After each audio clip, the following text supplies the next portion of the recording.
शांति के संबंध में ही चर्चा करना चाहता हूँ और सद्गुरु प्रभु से भी शांति, समस्त मानव जाति की शांति की प्रार्थना ही करना चाहता हूँ।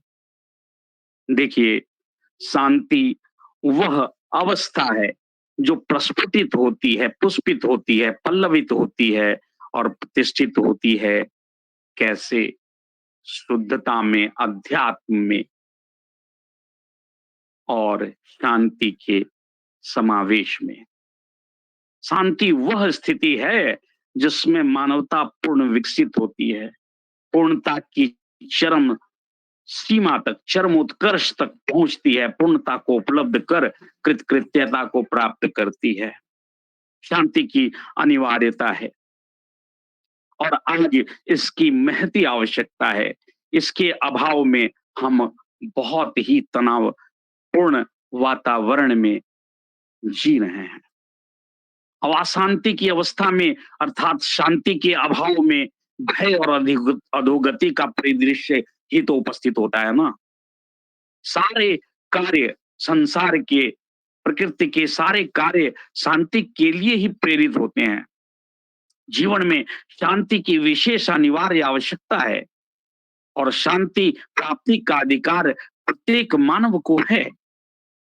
विश्व में शांति स्थापना हेतु विश्व के समस्त महान व्यक्तियों ने अपने अपने स्तर से अनेकों प्रयास किए हैं। ईसा मसीह, मोहम्मद साहब, जरतुरा, सुकरात, बुद्ध, महावीर, दयानंद, महात्मा गांधी, कबीर साहब, नानक साहब के अतिरिक्त भारत के अनेक ऋषि महर्षियों ने शांति स्थापित करने निमित्त ही अपने अपने स्तर से अनेकानेक प्रयास किए हैं और पूरे विश्व और मानव जाति को इसके लिए प्रेरित करने का भी प्रयास और परामर्श उन्होंने दिया है। देखिए, हमारे भारत के तत्वदर्शी महर्षियों ने भी अध्यात्म के धरातल से, भौतिक धरातल से नहीं, आध्यात्मिक भूमि से विश्वव्यापी शांति की स्थापना हेतु परम सत्ता से प्रार्थना निवेदित किया है, जिसे हम वेद की ऋचाओं में भी पाते हैं। हमारे ऋषि महर्षि महात्मा सदगुरुओं ने भी तो शांति की प्रार्थना निवेदित की है। वैदिक शांति का मंत्र जो यजुर्वेद में उद्धृत है, क्या कहता है? सर्वप्रथम शांति की आवश्यकता है, तभी अध्यात्म पथ विकसित होता है, तभी अध्यात्म पथ विकसित होता है, प्रस्फुटित होता है, पल्लवित पुष्पित होता है। तो वेदों ने भी, वेदों की ऋचाओं में भी शांति की प्रार्थना निहित है। यजुर्वेद में शांति की क्या प्रार्थना ऋषियों ने निवेदित की है?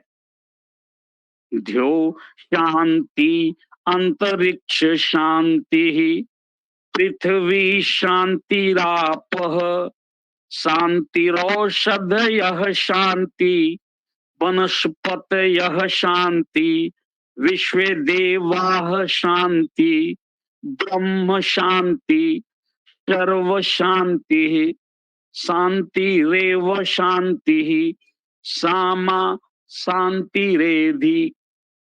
ऐसी प्रार्थना निवेदित है यजुर्वेद में। जल शांति, अंतरिक्ष शांति, पृथ्वी शांति, रापः शांतिरौषधयः शांति, वनस्पतयः शांतिर, विश्वे देवाः शांति, ब्रह्म शांति, सर्व शांति, शांतिरेव शांति, श्यामा शांतिरेधि। अर्थात हे प्रभु, आपकी कृपा से द्व्यलोक, अंतरिक्ष लोक, पृथ्वी लोक, जल, औषधियां, वनस्पतियां, सारी दिव्य शक्तियां, सब पदार्थ मुझे शांति प्रदान करने वाले हों, मुझे शांति देने वाले हों, मुझे शांति ही शांति प्राप्त हो, वह मेरी सब प्रकार की शांति बढ़ावे, अर्थात मैं पूर्ण शांति का अनुभव करूं। ऐसी प्रार्थना यजुर्वेद में ऋषियों ने, आप्त महर्षियों ने निवेदित की। क्यों किया है? क्योंकि स्पष्ट है कि वेदों में भी पूर्ण शांति की प्रार्थना प्रभु से इसलिए निवेदित की गई है क्योंकि भौतिकवाद की दौड़ में जो सुख मानव आज प्राप्त करना चाहता है, वह पूर्ण नहीं है, वह अपूर्ण है, अल्प है। आज मानव जाति क्या हो रहा है? भौतिकतावाद में हम लिप्त हो गए हैं, भौतिकतावाद की दौड़ में हम समाविष्ट हो गए हैं और अपना सुख चैन खोकर क्या हो गए हैं?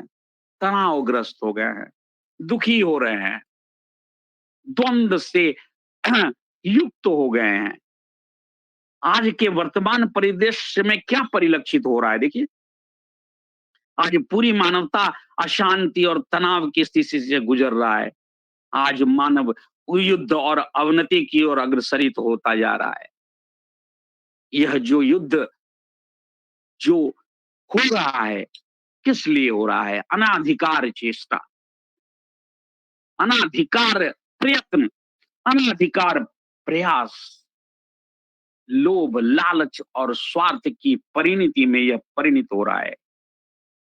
सर्वत्र स्वार्थपरता, संकीर्णता, हिंसा, भेदभाव, असहिष्णुता, दुख, द्वंद, सांप्रदायिकता का प्रकोप ही तो दृष्टिगोचर हो रहा है। मानव मानव के बीच वर्ग, द्वंद, शांति, भय और परस्पर विद्वेष की भावना बढ़ती जा रही है। अहम अपने चरम पर दिखलाई पड़ रहा है। अहम की लड़ाई कितनी बुरी होती है, यह हम रूस और यूक्रेन के युद्ध में साक्षात इसका अनुभव भी कर पा रहे हैं। ऐसे परिवेश में, ऐसे युद्ध काल में हम सबों के सम्मुख एक प्रश्न खड़ा होता है, उठता है कि तमाम दुखों, द्वंद्वों और संशयों के बीच रहकर भी हम किस प्रकार शांति स्थापित करें, जिससे जीवन में एक संतुलन और समन्वय की स्थिति उत्पन्न हो। क्योंकि शांति की आवश्यकता तो अनिवार्यतः आवश्यक है, सबको आवश्यक है। क्योंकि सारा कार्य, सारे फल से अभिप्रेत है। और देखिए, हमारे जीवन का लक्ष्य भी तो पूर्ण शांति और आनंद प्राप्ति की ही है ना। और क्या है? परमात्मा को कहा गया परम शांति का स्रोत, परम आनंद का स्रोत। और आनंद का मूल आधार क्या है? शांति। शांति के अभाव में परमानंद की उपलब्धि कैसे हो सकती है? यह अनिवार्यतः हमारे जीवन का एक अभिन्न अंग है, जिसकी अवहेलना हम सब नहीं कर सकते। और शांति ही तो जीवन का आधार है। यही शांति तो मानव जीवन का श्रृंगार भी तो है।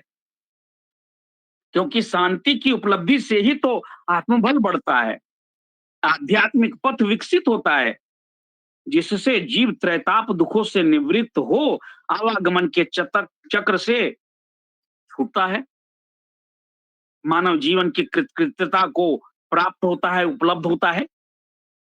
तो शांति जीवन का सार है, ऐसा कहने में कोई अतिशयोक्ति मुझे प्रतीत नहीं होता।